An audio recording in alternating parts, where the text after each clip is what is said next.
چند روز پیش یه اتفاقی همین بغل گوش ایران افتاد که شاید خیلی از محاسبات رو برای دشمن عوض میکنه. میپرسید چه اتفاقی؟ بذارید اینجوری براتون توضیح بدم. همه فکر میکردن تا به امروز که قدرت موشکی توی این جبهه فقط دست ایران و بعضا دست یمنه، اما حالا یک بازیگر جدید وارد زمین شده که معادلات رو کاملا به هم ریخته. اما کجا؟ بله، در عراق، همین بغل گوش ایران، اما نه در دست دولت عراق بلکه دست جنبش النجبای عراقه که در کنار ایران می جنگه. دبیر کل این جنبش شخصا این موشک رو تست کرده و لرزه به تن خیلی ها انداخته. اسمش رو گذاشتن موشک جمال 10 که وقتی که اسمش میاد لرزه به تن خیلی ها توی ستاد فرماندهی توی پنتاگون میفته. چرا؟ چون دیگه فقط تنگه هرمز نیست که توی تیر دست این گروهه، بلکه باب المندب هم راحت تحت حمله میتونه قرار بگیره. حتی اهداف زمینی توی پایگاه‌های آمریکایی توی منطقه هم از دسترس این موشک دور نیستش. حالا میخوایم برای شما توضیح بدیم که این موشک چیه، چه کار میکنه و چه مشخصاتی داره. مطمئنم که از این ویدیو لذت میبرید. تا پایان ویدیو همراه من بمونید.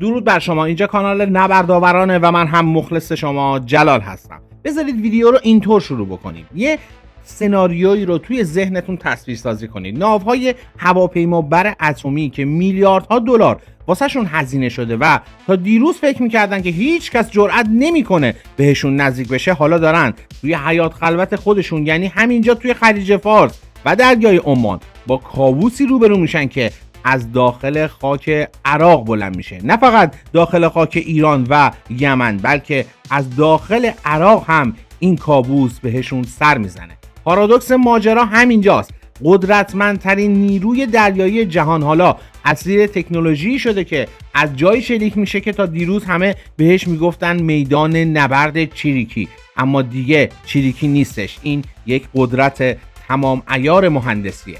ببینید، وقتی از جمال 10 صحبت میکنیم داریم در مورد یک پیشرفت خیره کننده صحبت میکنیم. یه موشکی که وقتی از پرتابگرش میزنه بیرون دیگه مثل موشک‌های قدیمی نیست که مستقیم بره و توی رادارها دیده بشه. این یکی فرق داره. این موشک درست همون مسیر پاوه رو طی کرده، یعنی موشک پاوه ایران، همون پاوه‌ای که ایران ساخت و دنیا رو شوکه کرد. حالا انگار این دانش رسیده به قلب مقاومت عراق. این موشک یعنی چی؟ یعنی دیگه لازم نیست برای زدن یک ناو از 10 تا موشک استفاده کرد. این موشک یک مغز متفکر دیجیتال داره. وقتی بلند میشه ارتفاعش رو تا چند متری سطح آب تنظیم میکنه، یعنی قشنگ میچسبه به آب.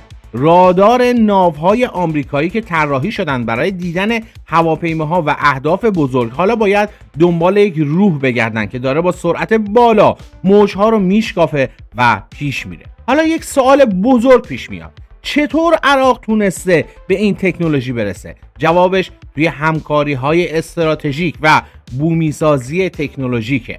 وقتی نجبا از جمال 10 رونمایی کرد فقط یک سلاح رو نشون نداد، اونا دارن یک پیام سیاسی خیلی تند رو میفرستن، پیامی که میگه دیگه دوران بزن در رو تموم شده و ما هم به این راحتی سلاحمون رو زمین نمیذاریم. ببینید، قضیه اینه که وقتی که تنگه هرمز با اون قدرت نظامی ایران بسته شد و باب المندب هم در اختیار حملات یمن عملا غیر فعال شده، همین الان کشتی‌های غربی فکر میکردن میتونن توی مناطق دیگه نفس بکشن، ولی جمال 10 اومد که بگه این تصور غلطه.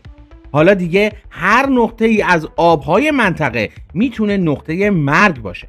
ناوهای آمریکایی که فکر میکردن دارن توی یک دریای امن گشت میزنن حالا فهمیدن که توی یک قفس بزرگ هستن، قفسی که هر لحظه ممکنه از یک گوشه ایش جمال 10 یا پاوه یا سومار بیاد بیرون و به سمتشون بره. شاید الان شما فکر بکنید 3 تا موشکی که چند وقت پیش شلیک شد و این کشتی‌ها رو توی تنگه هرمز مورد هدف قرار داد از سمت کدوم کشور به سمت اون کشتی‌ها رفت؟ خب مشخص نیست. شاید از ایران و شاید هم از خاک عراق به سمت اون کشتی‌ها شلیک شده. اما حالا بیایم بریم یکم دقیق‌تر به این جمال 10 نگاه بکنیم. اگر بخوایم فنی حرف بزنیم باید بگیم که این موشک اصلا یک غافلگیری مهندسیه. میدونید چرا بهش میگن پاوه در لباس جدید؟ چون دقیقاً همون منطقه پروازی رو داره که ایران سالها روش کار کرده. ببینید توی موشک‌های کروز معمولی بزرگترین چالش مصرف سوخته. اینکه چطور یک موشک بتونه صدها کیلومتر رو طی بکنه و هنوز قدرت کافی برای مانور آخر رو داشته باشه. جمال 10 از یک موتور توربوفن فوق پیشرفته استفاده میکنه. برخلاف موتورهای جت معمولی که مصرفشون وحشتناکه، این توربوفن ها مثل یک قلب تپنده سوخت رو قطره قطره مصرف میکنن. همین باعث شده که بردش به شکلی باشه که هیچ کس فکرشو هم نمیکرد. اما جادوی اصلی این موشک سیستم هدایت غیر فعال. میدونید این یعنی چی؟ یعنی موشک اصلا نیازی به ماهواره یا جی پی اس نداره که بخواد سیگنالش رو بگیرن و منحرفش بکنن. این موشک یک نقشه توپوگرافی کامل از مسیر پروازیش رو توی حافظه خودش داره. وقتی که بلند میشه زمین رو اسکن میکنه، کوهها، پستیها، بلندیها و حتی ساختمونها رو با نقشه‌ای که داره تطبیق میده. اینطوری مثل یک آدم که چشم بسته توی خونه خودش راه میره، جمال 10 هم بدون اینکه حتی یک بار ارتباطش رو با جایی برقرار بکنه خودش رو میرسونه بالای سر هدف توی سکوت کامل راداری. حالا تصور کنید که رادار ناو آمریکایی چطور میخواد چیزی رو پیدا کنه که داره با ارتفاع 5 متری از سطح آب و با سرعت زیر صد مثل یک مار خاکی روی سطح دریا میخزه. عملاً غیر ممکن هست در نگاه اول و شاید فکر بکنید که اصلا نمیشه جلوشو گرفت، ولی اینطور هم نیست. ولی در حملات اشباع و حملاتی که به همراه پهپاد صورت میگیره بله عملاً غیر ممکنه. بذارید یک تصویر واقعی براتون بسازم تا عمق بحران رو بتونید راحت درک بکنید. فرض کنید یک ناوچه آمریکایی توی آبهای خلیج فارس داره آروم گشتنی میکنه، رادارها روشن، سیستم پدافندی فالانکس در حالت آماده باش و خدمه هم یک آرامش نسبی اونجا دارن. اونا فکر میکنن چون از ساحل فاصله دارن امن جاشون، اما یک جایی در عمق خاک عراق یک تریلی کانتینری معمولی توقف میکنه. ظاهرش هیچی نداره، یک تریلی حمل کالا مثل بقیه، ولی وقتی در عرض چند دقیقه سقف کانتینر باز میشه و جمال 10 مثل یک اژدر سرش رو بلند میکنه و شلیک میشه، دیگه اونجا امن نیستش. لحظه اول موتور کمکی بوستر روشن میشه و موشک رو مثل یک ضربه از کانتینر پرتاب میکنه. هنوز به ارتفاع 100 متری نرسیده که موتور اصلیش روشن میشه و بالهای تاشو باز میشن. موشک بلافاصله میشینه روی ارتفاع 5 متری آب، اونقدر پایین که سطح آب جلوی دید رادار رو میگیره. ناوچه آمریکایی تا آخرین لحظه هیچی نمیبینه. سیستم های راداری فقط پارازیت های دریا رو دریافت میکنن. وقتی موشک به فاصله 5 کیلومتری ناو میرسه، سیستم پردازشگر داخلی موشک ناو رو شناسایی میکنه. اینجا دیگه وقت هنرنمایی جمال 10 میرسه. اگر ناو بخواد با مانور دادن از دستش در بره، موشک با استفاده از قابلیت تغییر مسیر 360 درجه بلافاصله خودش رو اصلاح میکنه. سیستم پدافندی فالانکس وقتی موشک رو میبینه که فقط 3 ثانیه تا برخورد مونده، این یعنی عملا هیچ فرصتی برای واکنش وجود نداره. موشک نه به بدنه بلکه دقیقاً به جایی که سنسورهای اصلی ناو قرار دارن برخورد میکنه. یک انفجار، یک خاموشی مطلق و بعد هم سکوت. چرا چتر امنیتی دیگه کار نمیکنه؟ این موضوعیه که الان میخوام بهتون توضیح بدم. ببینید بیایم یک نگاه فنی بندازیم به اون چیزی که آمریکایی‌ها بهش میگن چتر دفاعی. اونا سالها میلیاردها دلار خرج سیستم‌هایی کردن که بتونن آسمون رو پاکسازی بکنن. اسمش رو شنیدین، پاتریوت، ایجنس و اون سیستم پدافندی که روی ناوها نصب میکنن. اما مشکل اینجاست که این سیستم ها برای نبردهای کلاسیک قرن 20 طراحی شدن، یعنی زمانی که دشمن با هواپیماهای بزرگ و موشک‌های کروز سنگین و کند میومد سراغشون. اما جمال 10 بازی رو عوض کرده. چرا؟ چون این موشک از پلتفرم پاوه درس گرفته، یعنی یک قابلیت هوشمند که بهش میگن تغییر مسیر غیر قابل پیش بینی. سیستم های پدافندی فعلی بر اساس پیش بینی مسیر کار میکنن، یعنی رادار میبینه یک هدف داره میاد سمتش، کامپیوتر ناو سریع مسیر حرکتش رو محاسبه میکنه و موشک خودش رو میفرسته به نقطه‌ای که حدس میزنه هدف اونجا باشه. حالا فکر کنید که موشک دشمن، یعنی همین جمال 10 وسط راه بدون اینکه رادارش رو روشن بکنه ناگهان مسیرش رو تغییر میده. چی میشه؟ موشک پدافندی ناو میخوره توی خلا و جمال 10 همچنان به سمت هدفش پرواز میکنه و به سمت اون میخزه. نکته دیگه ای که باید بدونید قابلیت پنهانکاری محیطیه یا همون ترمینال ماسکینگ. آمریکایی‌ها میگن ما سیستم هایی داریم که تا شعاع 500 کیلومتری همه چیز رو میبینن. درسته، از بالا همه چیز رو میبینن، اما جمال 10 از گودی ها استفاده میکنه. این موشک مثل یک خنجر کشیده شده از پشت موجهای دریا یا لابلای پستی و بلندی های ساحلی میاد. رادار ناو که اون بالاست نمیتونه پشت اون موجها رو ببینه تا وقتی که موشک از پشت موجها بیاد بیرون. فقط چند ثانیه فرصته که بخوای جلوش رو بگیری. اینجا دقیقاً همون پارادوکسیه که بهتون گفتم. هرچی ناو بزرگتر و مجهزتر باشه در برابر این حملات آسیب پذیرتره. چرا؟ چون این ناو برای دیده شدن و قدرت نمایی ساخته شده، نه برای پنهان شدن. جمال 10 هم دنبال همین نقاط درخشان توی تاریکی دریا میگرده.